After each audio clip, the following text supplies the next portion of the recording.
England were humiliated in Perth, not beaten, not outplayed, thrashed inside 2 days by Australia in the first Ashes test. And England were even offered a perfect rehearsal. A 2-day practice match between England Lions and the Prime Minister's 11 starting November 29th. A golden chance to get used to that pink ball under lights can be challenging. But guess what? England's first test team will not travel to Canberra. They've refused to play that one. A second string 11 featuring the likes of Jacob Bethel, Matthew Potts, Josh Tongue, players who weren't part of that collapse in Perth will take the field in Canberra. And naturally, the entire English cricket community is asking, what on earth is England doing? Is this another unexplained chapter in that whole Bazball theatrics, or just plain stubbornness that's being disguised as confidence?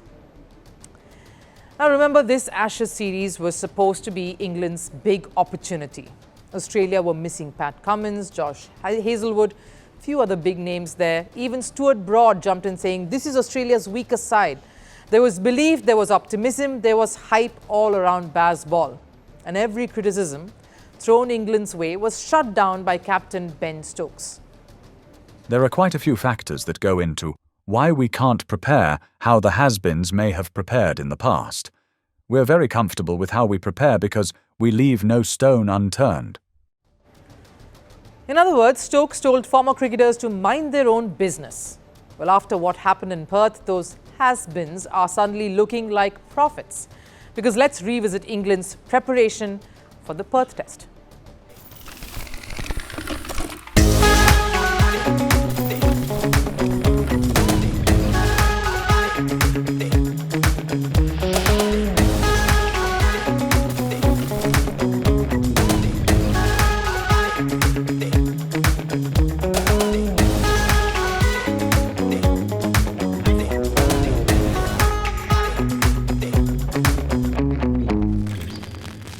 While most teams warm up with football drills or, of course, the net sessions, England chose golf. A tradition England has stuck to even when the results don't justify it.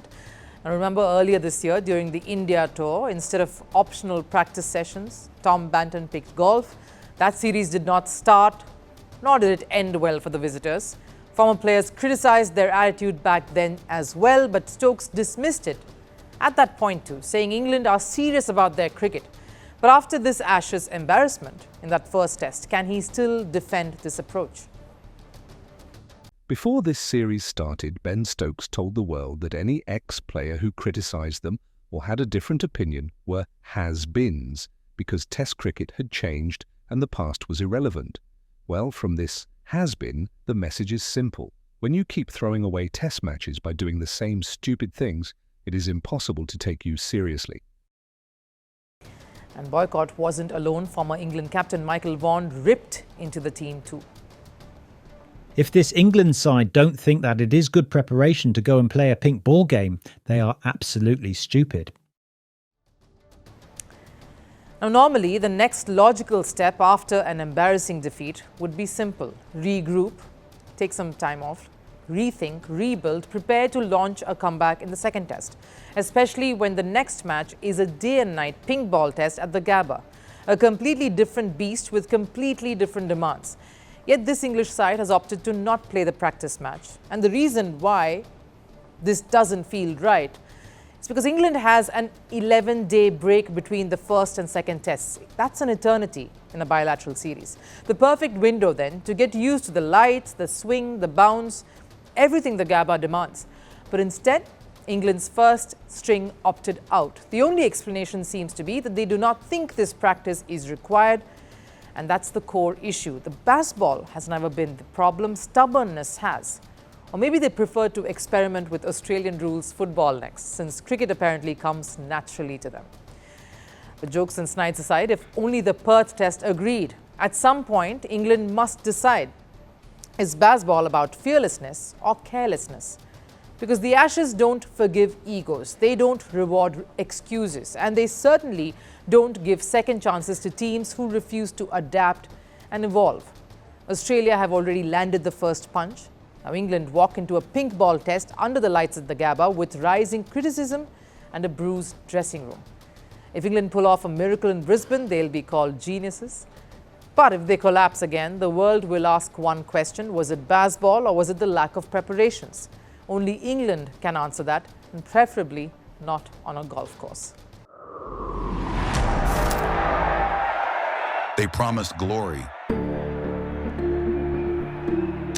They delivered fear. They shaped nations. They scarred generations. From brutal purges to propaganda machines, from stolen power to violent falls from the throne.